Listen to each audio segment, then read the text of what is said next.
E aí pessoal, tudo bem? Eu sou Renato Sapiro, advogado de formação, esportista nas horas vagas e pai da Olivia e do Mike, que são minha grande paixão. Sou sócio fundador da Sapiro, uma consultoria boutique de RH especializada em escritórios de pequeno e médio porte. Para saber mais, acesse sapiro.com.br.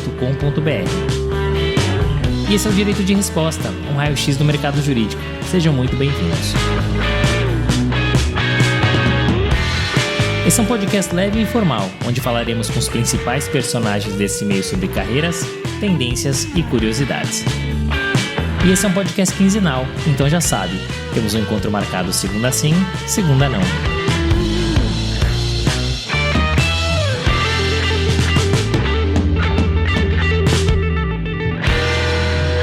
Senhoras e senhores, sejam bem-vindos a mais um episódio do podcast Direito de Resposta. Nosso episódio de número 104, já estamos nos afastando do episódio 100. Agradecer hoje o apoio da MAB3 Arquitetura, onde os seus sonhos ganham forma e cada detalhe é feito sob medida para você. E agradecer o nosso entrevistado de hoje, Fernando Serec, CEO do Tosini Freire Advogados. Fernando, que prazer te receber aqui. Obrigado por ter aceitado o nosso convite. Renato, é um prazer falar contigo e contar um pouquinho minha vida profissional, um pouco sobre o escritório. Eu acho que vai ser bem legal essa nossa conversa. Não tenho dúvida disso, mais uma vez muito obrigado.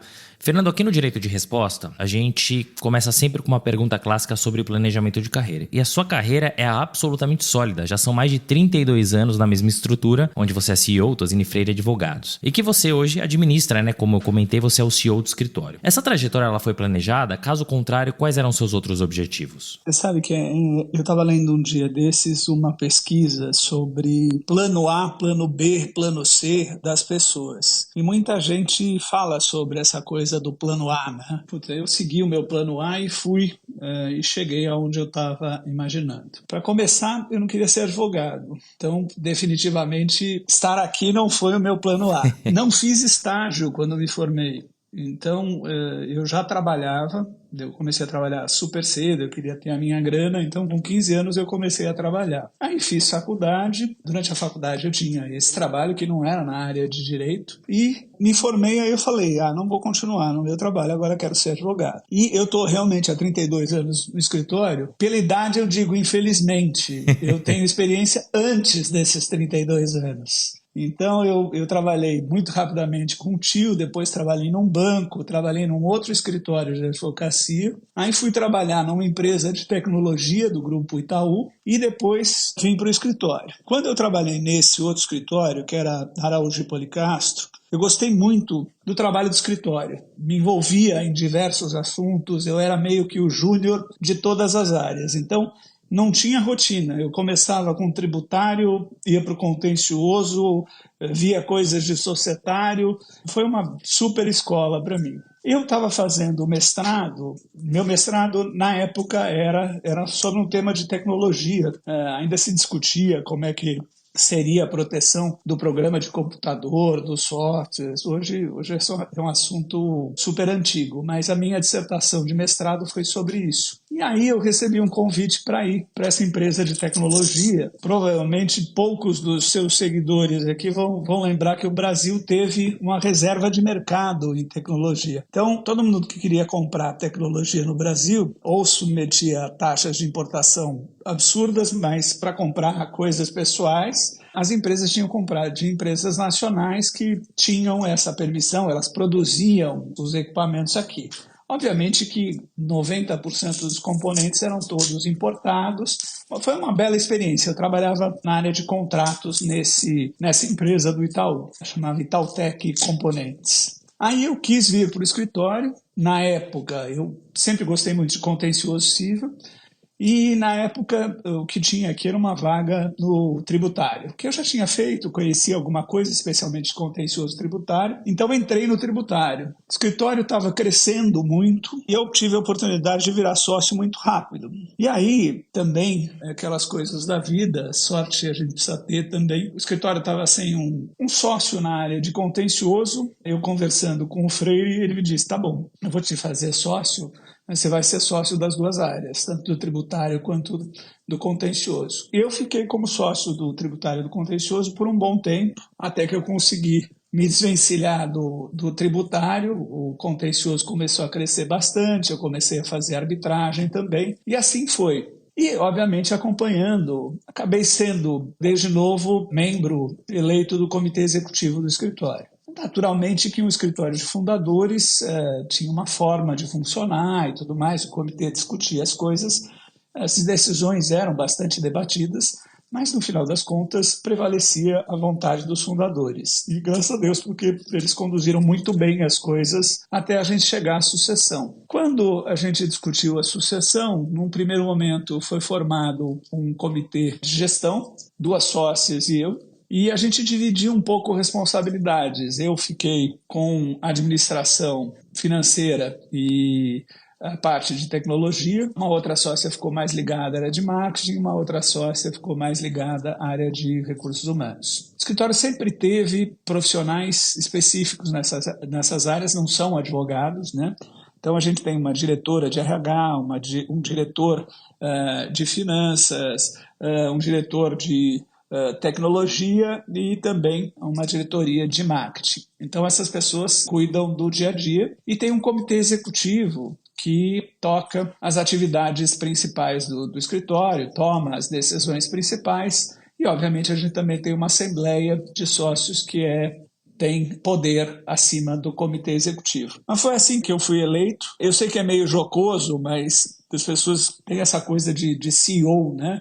E alguns outros escritórios não tratam dessa forma, falam em sócio-administrador, managing partner em inglês. O CEO do meu título aqui vem do Zé Luiz, o Freire, queria ser, num determinado momento, ele queria já passando aí a administração para a gente, para a segunda geração, ele falava, eu quero ter uma posição de CEO emérito. E aí, para você ter um CEO emérito, você precisa ter um CEO, né? Foi assim que eu ganhei esse pomposo cargo, que no final das contas, assim, nós temos 85 sócios, eu me sinto, no final das contas, mandado pelos 85. Não é tanto poder assim.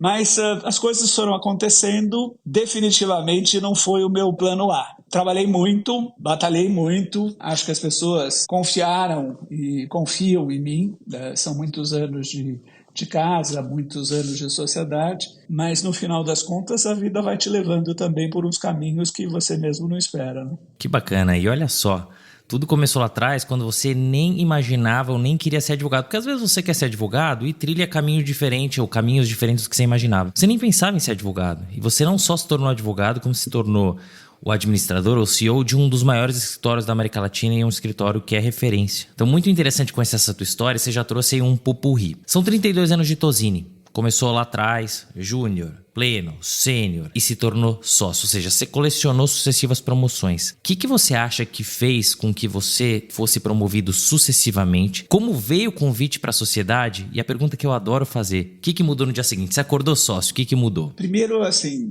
você conseguia ser sócio, especialmente de um escritório no Brasil, mais novo do que você vira sócio hoje. A gente estava num momento, entrei no escritório em 92. Em 90 a gente tem algo semelhante ao que aconteceu em 1808 com a abertura dos portos no Brasil, um pouquinho da abertura da nossa economia. E aí vieram privatizações, os sócios fundadores foram muito espertos, a gente começou a trabalhar primeiro para o BNDES, estruturando as privatizações, e depois trabalhando para os clientes estrangeiros. E a gente sempre teve esse lado internacional, sócios viajando, especialmente o Freire, mas os outros sócios também viajando, porque a gente tinha concorrentes aqui no Brasil já bem estabelecidos. Eu, quando entrei no escritório, em 92, eu era o 24º advogado do escritório. E você tinha potências como Pinheiro Neto, como Demarest, que já estavam aqui há muito tempo. E mesmo outros escritórios que são mais antigos que a gente. Então a gente tinha que captar cliente fora, e essa era a lição do Zé Luiz. Na época, você tinha muito trabalho, muito trabalho. A questão de captação era, sinceramente, era muito fácil, no final das contas, você captar, porque tinha muito mais trabalho do que escritórios para fazer. Esse tipo de trabalho é um trabalho muito especializado. Então, assim, se você tivesse disposto a trabalhar muito e atender bem os seus clientes, esse já era um caminho muito sólido para você ter sucesso na carreira. escritório estava crescendo muito, então veio essa oportunidade, esse convite de eu virar sócio. Eu entrei como sênior já no escritório, eu tinha 29 anos.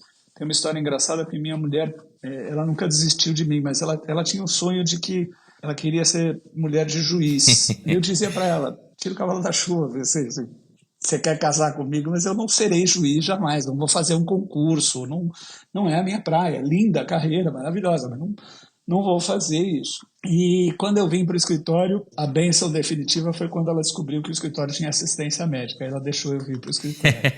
São 3 anos de escritório, eu já tenho esse convite para a sociedade. E aí, com essa coisa de 2 áreas, eu continuei trabalhando bastante, fazendo relacionamento, e a gente viveu todas as épocas possíveis aí do escritório em termos de grande crescimento, abertura de escritórios fora de São Paulo. Tudo isso eu fui acompanhando. Eu já estava no comitê executivo e, obviamente, que você vai pegando experiência também, não só como advogado, mas também vendo como os outros sócios mais velhos administram a coisa. Então, isso acabou vindo com essa experiência.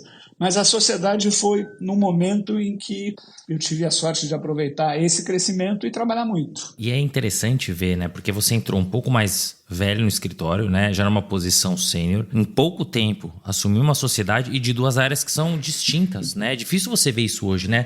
O cível e o tributário. Porque hoje é cível e arbitragem. Tudo bem, são áreas correlatas, mas o cível com o tributário. E continuou crescendo dentro do escritório. Tanto é que você assumiu há 12 anos a cadeira de CEO. E isso me gera uma curiosidade, porque quando a gente fala de CEO, é uma função, ou a administração do escritório, é uma função muito diferente da nossa função do dia a dia, né? Administrar um escritório de advocacia, que no final do dia é administrar uma empresa. O que você acha, Fernando, que te credenciou para essa posição? E como é que você faz para conciliar a administração do escritório com a advocacia, porque você continua advogando, tanto na área civil quanto na área de arbitragem? Olha, eu sei que é brincadeira, mas eu gosto muito mais de advogado do que de administrar o escritório. E você tem períodos em que você muito mais administra do que você consegue advogar. Períodos de avaliação de sócios, períodos de planejamento. Mas a gente conseguiu uma fórmula de, assim, ter gente que consegue preparar muitos trabalhos, conduzir muitos trabalhos. A gente tem alguns comitês que também fazem isso e que fazem com que essa parte da administração ela tome um tempo em que você consiga também se dedicar aos teus clientes. Aqui a gente tem eleição para o comitê executivo a cada 2 anos e o comitê executivo é que escolhe o CEO. E como grande parte dos escritórios, os sócios acabam elegendo normalmente aqueles profissionais que têm uma prática sólida, que estão tendo algum tipo de repercussão em termos de mercado, que estão aparecendo um pouco mais. Então, assim, ninguém olha para eleger o comitê executivo, este cara tem uma coisa de administração muito aprofundada, porque de fato é raro você ter alguém tão preparado. A gente vai se preparando no meio do caminho, às vezes até quando você assume esse tipo de função. Eu tive alguns treinamentos internacionais, nacionais, no meio do caminho. Acho que eu sempre tive um jeito razoável de tratar as pessoas. Eu gosto de ser bem tratado, eu gosto de tratar bem todo mundo e de respeitar todo mundo, não duvidar da inteligência das pessoas, de conversar de uma forma franca com as pessoas. Acho que isso acabou trazendo confiança.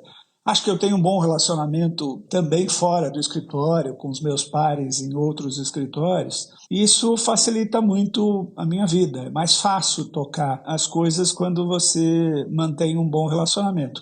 Mesmo estando no contencioso e mesmo brigando, no final das contas, entrando em disputas com as pessoas. Mas a disputa é sempre entre os clientes, né? Entre os advogados a gente tenta manter uma cordialidade que permita, inclusive, você mudar de rumo e fazer acordo quando existe a oportunidade. É muito interessante, Fernando, a sua visão, porque eu tive a oportunidade aqui de entrevistar diversos CEOs. E a gente, de fato, se pautou muito na questão da administração. E você traz um outro lado que é tão importante quanto a administração, que é o bom relacionamento, que é o bom trânsito, entre aspas, aí a questão política, e não só o trânsito interno, né? Você fala do trânsito externo, de relacionamento com seus pares, né? De entender como funcionam outras estruturas. Isso é muito interessante de ouvir. E uma das perguntas que eu ia te fazer, que você já se adiantou, é justamente como se preparar para uma cadeira dessa. Porque mesmo que você seja eleito, escolhido até pelo bom trânsito, bom relacionamento, isso você tem, o mercado conhece, você, de alguma maneira, precisa administrar a estrutura. E é, de fato, muito complexo, porque a gente não aprende isso na faculdade. Quando a gente fala dessa cadeira de CEO, bom, você está há 12 anos. Em 12 anos, muita coisa mudou. A gente teve pandemia aí no meio, o mercado mudou, a sociedade mudou. Não vamos nem falar em política, né? E como ela influencia nas nossas vidas. Que desafios que você encontrou ao longo desses 12 anos como CEO? E olhando para frente, assim, quais são os próximos desafios que se avizinham? Se você puder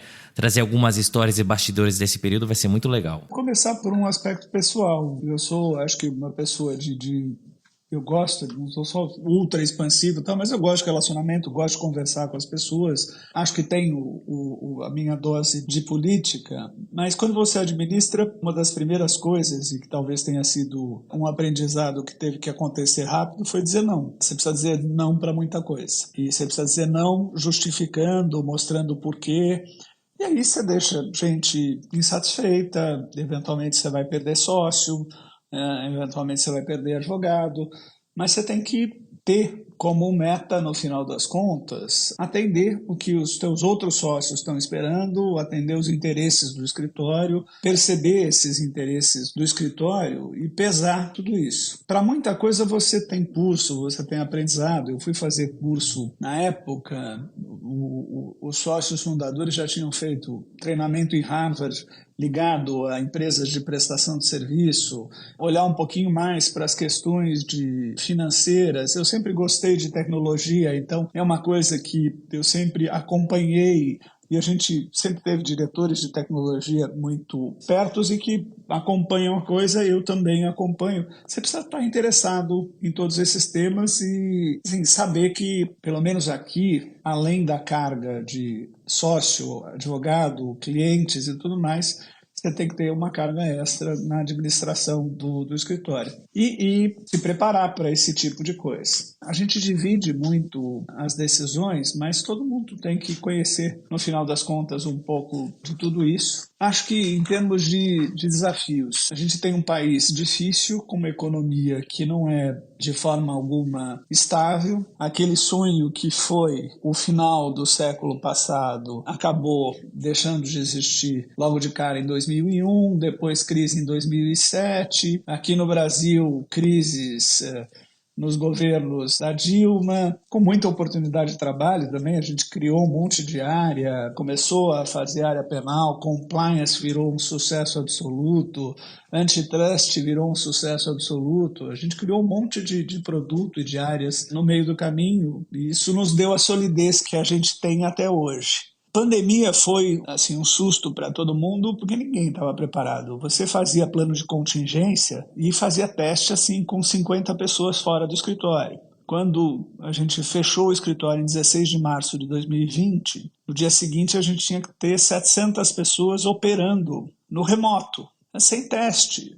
Você imagina que isso funcionou com problemas até que a gente se estabilizasse. Você não sabia se os clientes iam ter dinheiro para te pagar, você não sabia se os clientes iam demandar trabalho. Acabou sendo um ano espetacular, 2020. Redução de custos todo mundo teve, a gente teve que repensar estruturas físicas, teve que repensar a história do trabalho remoto. Acho que o modelo de trabalho remoto está consolidado. Eu não sei se ele vai ser exatamente como ele é hoje, mas eu acho muito difícil que alguém faça uma proposta, pelo menos para a maioria dos escritórios, de voltar 100% à presença física. A gente está num esquema de 3-2 aqui, 3 no escritório e 2 em casa, e eu vejo isso funcionando muito bem, com inclusive economia de espaço.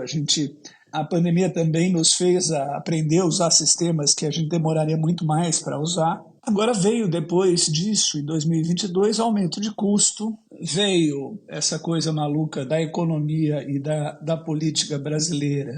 O investimento estrangeiro já foi muito melhor no Brasil, o número de aquisições, de fusões e tudo mais também foi muito melhor. Algumas áreas, naturalmente, não estão tendo tanto trabalho quanto já tiveram. Compliance é uma delas, a gente está tendo que se reinventar nessa área.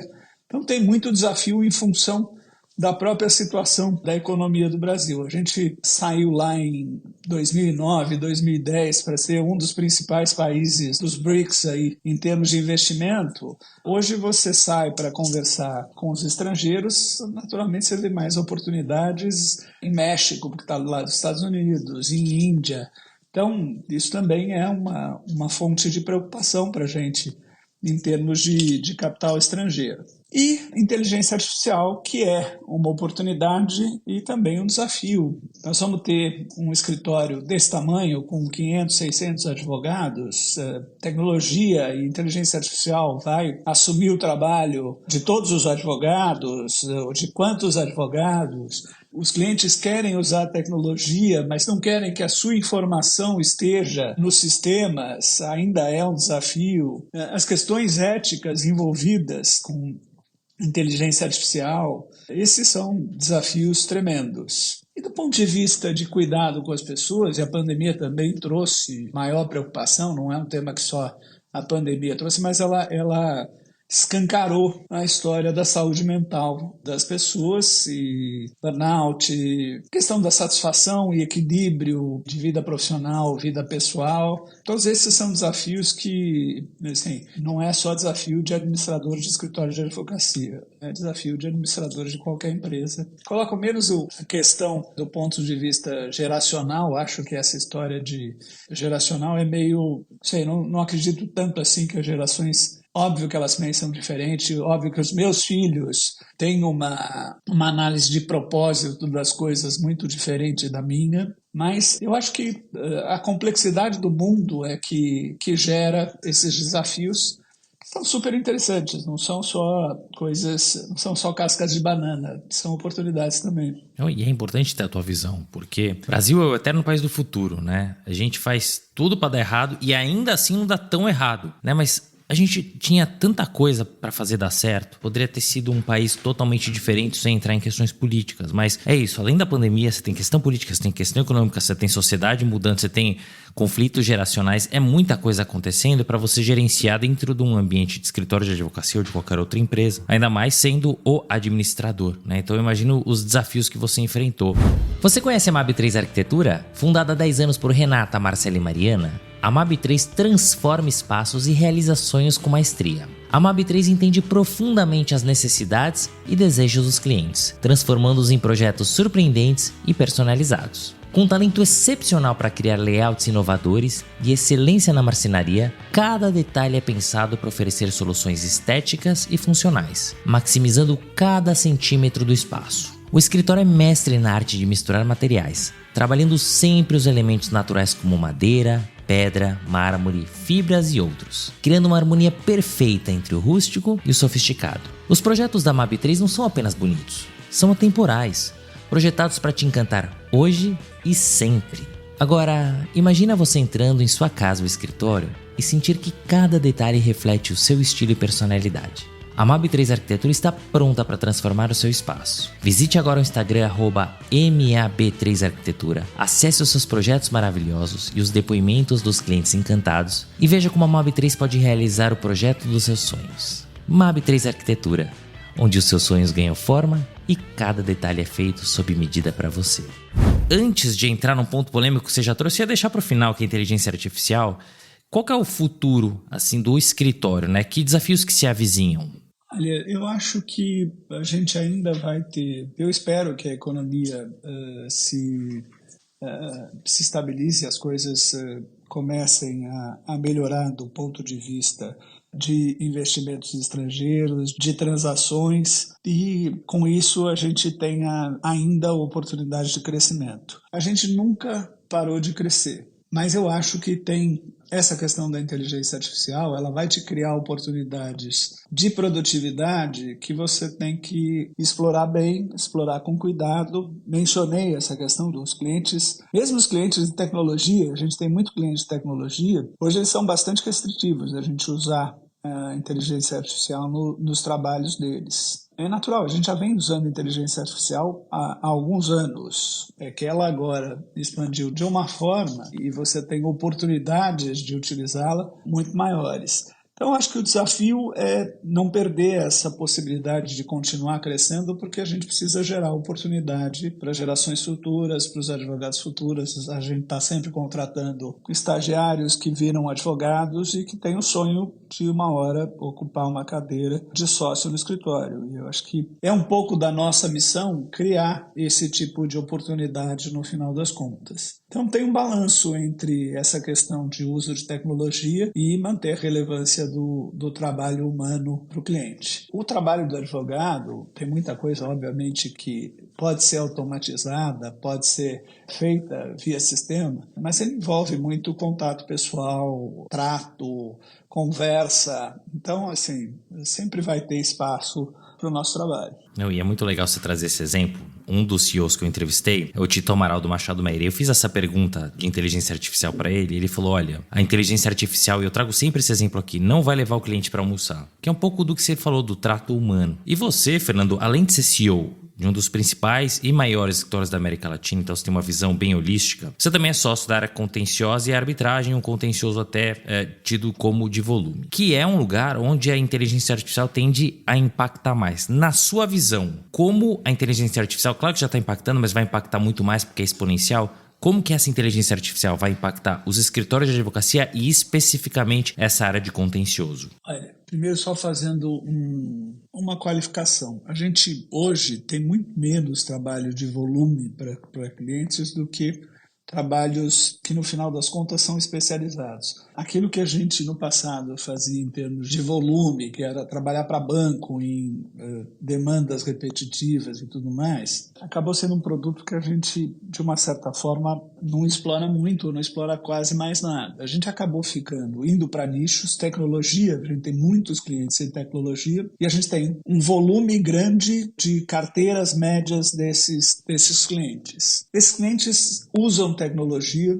em todo o trabalho, seja robôs para acompanhamento de processo, a gente precisa dar inputs nos sistemas deles para eles entenderem o que está impactando o negócio. Então, a geração de relatórios que permitem alimentar decisões de negócio existe há bastante tempo em relação a esses clientes. O que está trazendo o maior número de problemas, o maior número de reclamações, o maior número de indenizações, eventualmente, em operações dos clientes. A gente tem que ter essas informações muito próximas no final do acompanhamento do processo. Então, não basta ganhar o processo, você precisa ter tudo isso para informar o cliente para que ele tome decisões em relação ao seu negócio. E a gente hoje começa a perceber que tem 300 mil aplicações que a gente vai acabar usando no judiciário em termos de peticionamento, em termos de pesquisa. Então, assim,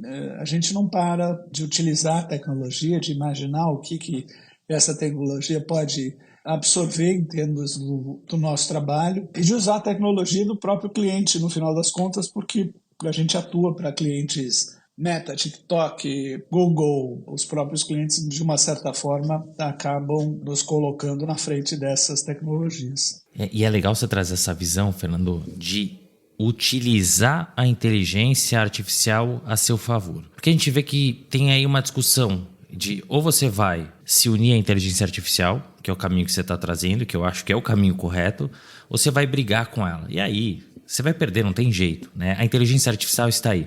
Muitos postos serão encerrados com a inteligência artificial, sem dúvida, mas, por outro lado, outros tantos vão surgir, né? Até comentei já em alguns episódios, eu fui cotado por uma instituição financeira para fazer uma posição de um advogado para gerenciar a inteligência artificial. Então, a coisa já está acontecendo. Por isso que a gente tem que olhar de forma holística. Vai perder de um lado, mas ganha do outro, né? E ganha bastante do outro. Quando você tem experiência e você viu outros filmes na sua vida, né? Esse é o filme atual, a inteligência artificial. Mas, assim, eu sou da época do fax. Então, você pode imaginar o que teve de transformação tecnológica de lá para cá. Em todas elas, você teve essa coisa de olha, esse tipo de tecnologia vai tirar o trabalho do escritório. Esse tipo de tecnologia vai fazer com que a função do advogado perca a importância. E a gente continua aí. É isso mesmo. A tecnologia, de uma certa forma, te ajuda nas tarefas repetitivas e muitas coisas, mas ela cria outras oportunidades em termos de trabalho. E acho que é importante a gente olhar, semana retrasada eu estava na Califórnia num evento de sócios administradores de escritório do mundo inteiro. E o tema tecnologia, o tema inteligência artificial, obviamente que veio à tona. E teve um painel num jantar que era só voltado para a questão ética de tecnologia. Então eles botaram um professor de Berkeley, eles botaram uma menina de 19 anos, que hoje está fazendo direito em Harvard, mas ela montou uma ONG para discutir ética e inteligência artificial. E um outro cara que era jornalista e também está ligado a esse tipo de trabalho de questionar, no final das contas, os padrões éticos que devem ser usados na questão da inteligência artificial. Nós vamos respeitar, por exemplo, direitos intelectuais. Você tem os processos aí, o New York Times que já processou empresas nos Estados Unidos, outros jornais que já começam a publicar reclamando que a inteligência artificial usa toda a base de propriedade intelectual desses jornais e de outros meios e não está pagando nada por isso. Esse é um exemplo só de discussões super interessantes e com toda certeza nós advogados estaremos envolvidos. É isso, por isso que a gente precisa olhar o copo, é padrão mesmo, mas é o copo meio cheio, né? Se olhar o copo meio vazio, realmente você vai ficar preocupado, porque muita coisa vai mudar e a mudança ela incomoda. Já que a gente está na fase polêmica da nossa entrevista, eu vou trazer mais uma polêmica, que talvez seja até maior do que essa. Você comentou lá atrás que o Tozini nadou de braçada, época das privatizações, poucos concorrentes, né? Enfim, você conseguia cobrar o preço que você quisesse. E o mercado hoje ele é muito diferente, tanto em relação aos preços quanto em relação às pessoas, né? Existe uma complexidade muito grande de precificação e também de atração e de retenção de talentos. Como fazer para sair desse mar vermelho quando a gente fala em relação ao preço e como fazer para atrair e mais do que atrair, reter as pessoas para que elas fiquem no escritório, como você comentou, entrem lá como estagiárias e fiquem até a sociedade? Preço é um desafio, você tem que ser flexível, a gente acaba tendo que ser flexível sempre. Infelizmente, o nosso mundo é um pouco diferente do mundo de escritórios americanos, escritórios britânicos, que podem cobrar os preços que eles querem. Mas a gente também precisa olhar para aquilo que faça sentido. Então, eventualmente, alguns tipos de trabalho você vai ter que deixar de fazer, porque eles não vão ser interessantes, eles não vão remunerar o escritório tem preocupações em seguir todas as leis, em seguir, por exemplo, a legislação trabalhista, registrar todo mundo. Então, nós temos custos que são naturais de uma estrutura legal. Então, você realmente precisa olhar aquilo que faça sentido para o escritório fazer. E ter flexibilidade e, assim, não é que você vai ganhar em todos os teus bids, você vai perder alguns. Eventualmente, você vai fazer alguns trabalhos que não são os melhores trabalhos em termos de remuneração, visando uma fidelidade do cliente para fazer outros trabalhos mais rentáveis, isso acaba acontecendo. Mas você precisa se preocupar, sim, com rentabilidade, porque senão você torna o teu negócio mais arriscado. E aí entra o outro ponto, que é a gente produz aqui conhecimento, a gente produz informação de qualidade jurídica para que os clientes possam decidir não perder dinheiro, pagar seus impostos da forma correta, eventualmente evitar o pagamento de impostos desnecessários, ganhar determinadas disputas. Então a gente precisa de gente muito capacitada. A gente precisa de diversidade, porque é muito importante ter diferenças de background, diferenças de opinião, até para construir uma solução diferente para o cliente.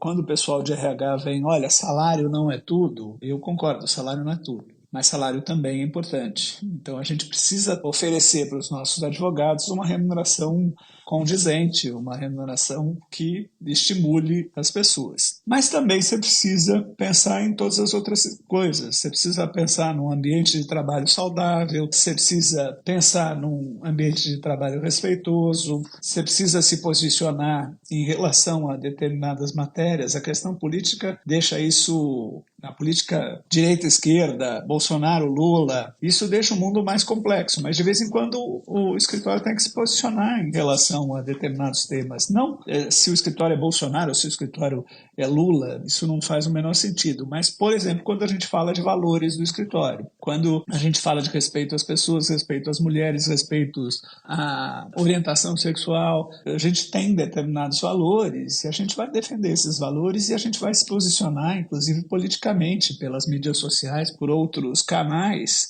sobre esses valores que a gente acha importante. A gente acha tão importante esses valores que a gente botou na nossa visão de negócio que a gente quer mudar a estrutura do país nesse aspecto, que é para que todo mundo se importe com essas coisas, que a gente consiga movimentar a sociedade e perceber que direitos humanos é importante em tudo isso. Não, e são temas complexos quando você fala de inteligência artificial. Quando você fala de pessoas, olha quanta coisa envolve pessoas. É muito complexo, né? E a gente vive um momento muito difícil de mercado jurídico, que é um momento onde você tem muitos competidores e aí você vai ter que baixar teu preço, flexibilizar, vai pensar na melhor estratégia. Você vai concorrer em escolha de pessoas. E aí o que você faz? Grana? E aí, como é que você faz com a precificação? Ou você vai oferecer outras coisas, como você mencionou? Então, é um tanto quanto complexo mesmo. E aí entra a importância também da figura de um administrador. Fomos muito polêmicos, vamos voltar agora para a tranquilidade. Sócio do escritório, CEO, mas não só, né? Além de atuar como advogado em arbitragem, você advogou já em arbitragens aqui no Brasil e fora do Brasil, você também é árbitro. Então, duas perguntas em relação a isso. Primeiro, qual é a diferença na rotina de um árbitro para de um advogado? Aliás, 3. Como conciliar as duas carreiras? E que diferença que tem quando você toca uma arbitragem aqui no Brasil e uma arbitragem no exterior? Como é que a cultura acaba impactando nisso? Olha, eu acho que sim, existem diferenças culturais e foi interessante, o Brasil misturou esses conceitos de arbitragem internacional e arbitragens locais, porque a nossa diferença em relação à arbitragem internacional é basicamente aonde a sentença é proferida. Então, hoje em dia, a gente tem feito muitas arbitragens que são internacionais, que envolvem partes internacionais,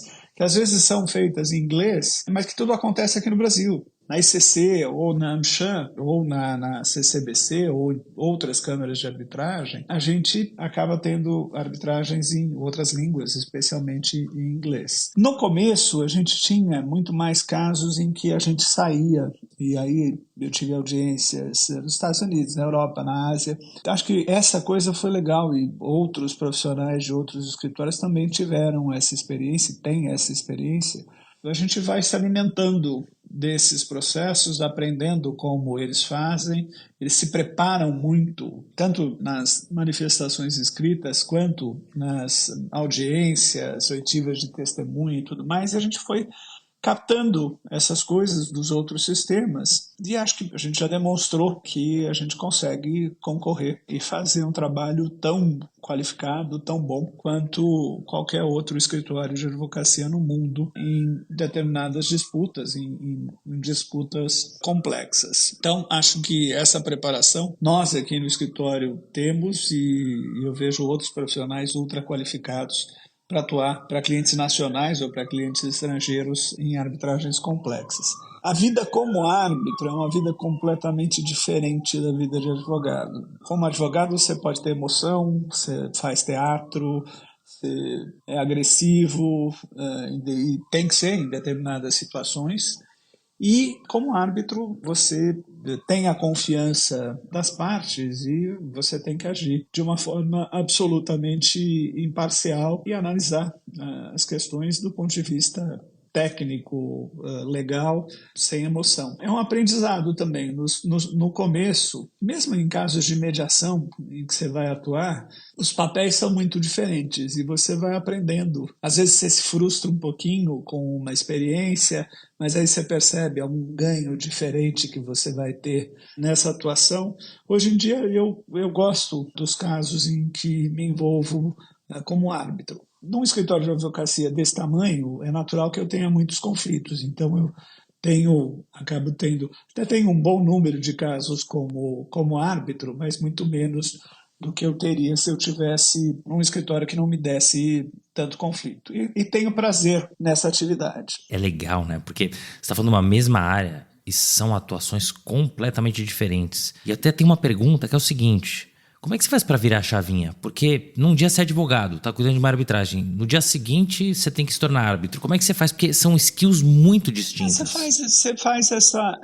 Você vira a chavinha.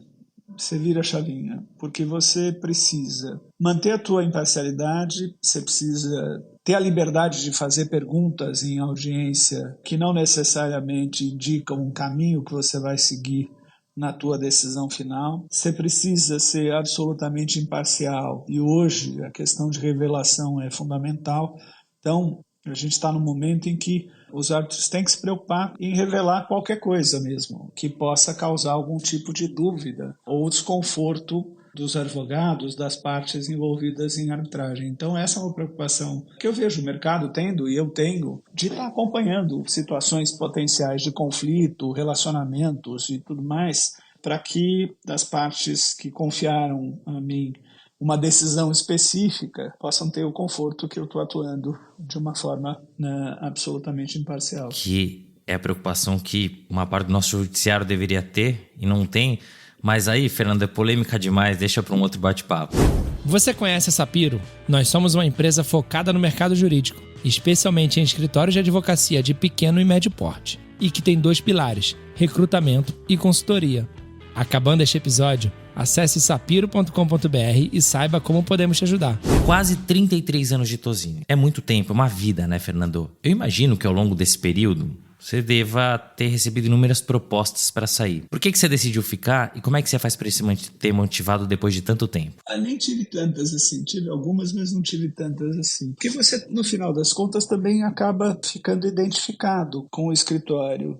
Aqui vou demonstrar a minha preferência futebolística, mas assim, consegue imaginar um Rogério Ceni jogando no Corinthians? Ele, como técnico, até conseguiu se virar em outras coisas, mas você fica com a cara do escritório. Então, não foram tantos convites e eu sempre tive a convicção de que aqui era a minha casa. Você tem uma coisa de gratidão também, porque aqui, só o meu primeiro filho não nasceu aqui no escritório, os meus 2 outros nasceram aqui. O primeiro eu tinha 2 meses quando eu vim para o escritório. Grande parte dos amigos, grande parte do conforto que eu tenho e consigo proporcionar para os meus filhos também veio daqui. Acho que tem uma coisa de, não é fidelidade, é de você acreditar na casa, acreditar na cultura e se manter aí, no final das contas, fiel. Não, e eu gostei do exemplo, porque eu também sou um fã de futebol. Não sou São Paulino como você, sou corintiano como você citou aí. Mas faz sentido mesmo, né? Você fica com a cara do escritório depois de tanto tempo e mais do que isso, né? É tua vida. Você passa mais tempo aí do que com a família, né? Então você cria amigos, é o teu ambiente onde você passa mais tempo. Então faz muito sentido o que você traz. Você tem uma carreira de muito sucesso, uma carreira sólida, né? Você se arrepende de algo que você fez até aqui? E pensando no futuro, onde que você quer chegar, Fernando? Olha, não me arrependo de nada que eu tenha feito. Se eu soubesse os resultados, eu poderia mudar alguma coisa. Mas entre acertos e erros, acho que eu acertei mais do que eu errei. Então não tenho realmente nenhum arrependimento. Acho que nessa fase da vida, nessa fase do escritório, a gente pensa como, e obviamente que não tenho a pretensão de chegar num Tozini ou num Freire, que nos deixaram aqui uma marca, um escritório, um negócio super sólido. Mas eu quero passar isso para a terceira geração de uma forma tão sólida e tão consolidada quanto me passaram esse negócio. Então, acho que tem uma coisa de legado que os fundadores tinham e que a gente da segunda geração também tem, de deixar a casa em ordem. A gente não vai escolher, como eles também não escolheram, assim, não é? Você vai dar um anel mágico para outras 3, 4, 5 pessoas e esse anel mágico vai fazer com que elas passem a administrar o escritório da mesma forma, de forma diferente que a gente fez e que isso vai trazer sucesso para o escritório. Acho que tem uma coisa os sucessores vão aparecendo, os sucessores já estão aqui, os sucessores já estão participando da administração com a gente e obviamente, esses sucessores acabam tendo valores muito parecidos com a gente. Ter valores parecidos com a gente não quer dizer que eles vão fazer exatamente as mesmas coisas que a gente faz, mas as coisas que importam para mim importam também para essas pessoas que vão me suceder. Então, acho que isso é um pouquinho o meu sonho, legado e a gente manter os nossos valores. E é bacana, porque quando eu faço essa pergunta, muita gente pensa num ponto lá na frente. O que você quer? Eu quero isso, quero fazer isso, quero chegar nesse objetivo. Quando você fala de legado, ele é muito mais amplo, né? E ele é coletivo, então é muito legal ter a tua visão. Fernando, a gente falou da PJ até aqui, mas quem é o Fernando na PF? O que você gosta de fazer? Eu sou São Paulino fanático, queria ser menos, sofro ainda com meu time. Estamos ambos sofrendo, apesar de times diferentes. Não, e faz tempo, né? A vida de palmeirense é muito mais fácil do que a nossa. É muito Mas mais. não tem jeito, depois que você escolhe um time, é com ele que você vai para o resto da vida. Então, essa é uma paixão. Eu ainda gosto de jogar futebol. Algumas pessoas dizem que até jogo mais ou menos, apesar da idade.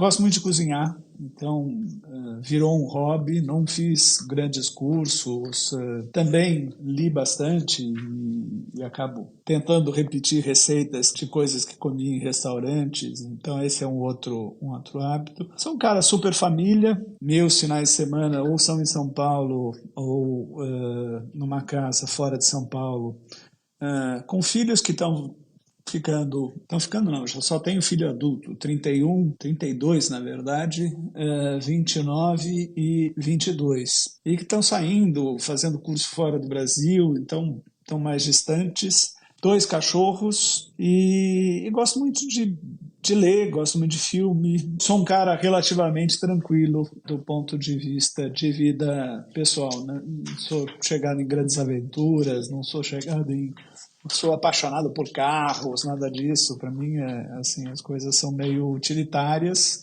mas realmente gosto muito de esporte e gosto de cozinhar. Acho que esses são os grandes hobbies e a paixão é a família. Que legal, e é bom ouvir isso, Fernando, porque quando a gente recebe aqui esses profissionais como você, que são profissionais de renome, reconhecidos com uma trajetória de sucesso, a gente sempre olha a vida, carreira, a vida da trajetória profissional, mas nunca a vida da pessoa física. O que tem por trás, né, desse profissional? Então, muito legal saber que, sendo um administrador do escritório, um advogado, um árbitro, você é um cara que gosta de futebol, que passa nervoso com o teu time, que gosta de cozinhar, de estar com a família, né? Muito legal. Para fechar, Fernando, você trouxe ao longo desse episódio vários, mas tem algum conselho que você gostaria de trazer para os nossos ouvintes? Eu vou contar uma historinha que deu certo no final das contas, mas meu filho mais velho, fez poli, fez engenharia, e a mãe devia ter uns 22 anos, já tem uns anos isso. A mãe ficava no pé dele para ele arrumar um estágio, que era fundamental para ele se formar e tudo mais. E ele dizia, faço poli, mãe, fique tranquila que eu vou conseguir. E, by the way, da altura dos seus 22 anos de idade, um baita conhecimento, uma experiência pessoal fantástica e tudo mais, ele vira e fala, mas eu não quero trabalhar tanto quanto meu pai. Saiba disso, eu não quero trabalhar tanto quanto meu pai. Ela me contou isso e eu queria esquartejar o Fernandinho quando ouvi essa história. Mas, por sorte, ela falou, não conversa já, pensa no que você vai falar. E não faz sentido você reagir com emoção diante disso. Aqui tem uma crítica que talvez você tenha que pensar um pouquinho em termos de dedicação e tudo mais. E por sorte, realmente, eu reagi num almoço alguns dias depois e disse para ele o seguinte, percebi isso talvez como uma crítica e eu acho que de vez em quando eu roubo o tempo que eu podia estar com vocês, mas o que eu queria te dizer é uma coisa, eu gosto muito do que eu faço, eu amo advogar, amo trabalhar onde eu trabalho, amo os clientes que eu tenho e o que eu desejo para você é isso, que você arrume alguma coisa que você vai fazer na vida profissionalmente e que você goste muito de fazer. Porque isso tira o peso das coisas, isso te dá satisfação, isso te move, isso acaba te trazendo recompensa financeira, sim, mas outras recompensas também. Não é um conselho, mas eu acho que foi uma boa resposta no final das contas que eu acabei dando para meu filho e que é verdade. Eu acho que as pessoas têm que fazer o que gostam e com isso a vida fica mais suave e mais fácil. E faz todo sentido e é muito legal quando o conselho vem de forma ilustrada, né, que se ilustra um pouco, porque você consegue enxergar muito mais e faz todo sentido. A gente passa, como eu disse agora há pouco, muito mais tempo no trabalho que com a família. Muito legal, Fernando. Obrigado mais uma vez por ter aceitado o convite, por ter contado as histórias, por ter trazido tanta verdade. Acho que isso é muito legal, né? Nesse podcast, a ideia é trazer com transparência mesmo a verdade nua e crua, e acho que você trouxe um pouquinho disso desses anos todos de mercado jurídico. Agradecer mais uma vez aqui a MAB3 Arquitetura, onde os seus sonhos ganham forma e cada detalhe é feito sob medida para você. Agora que a gente está chegando no finalzinho do bate-papo, corre lá no Instagram, @MAB3 Arquitetura, para conhecer esses projetos tão bacanas. E Fernando, muito obrigado. Foi um grande prazer, já te conhecia já de longa data, já gosto muito de você. Você é um cara que as pessoas, isso é fato, tá? Não é da boca para fora, falam muito bem no mercado e é um prazer estar aqui com você. Você só mostrou de fato esse cara bacana que você é. Renato, você só tem falado com os meus amigos, né? Deve ser por isso que veio essa imagem, mas foi ótimo falar contigo, um baita prazer. Fim de papo. Se você gostou, recomenda para seus amigos. Se não, fala comigo que eu quero te ouvir. Até a próxima.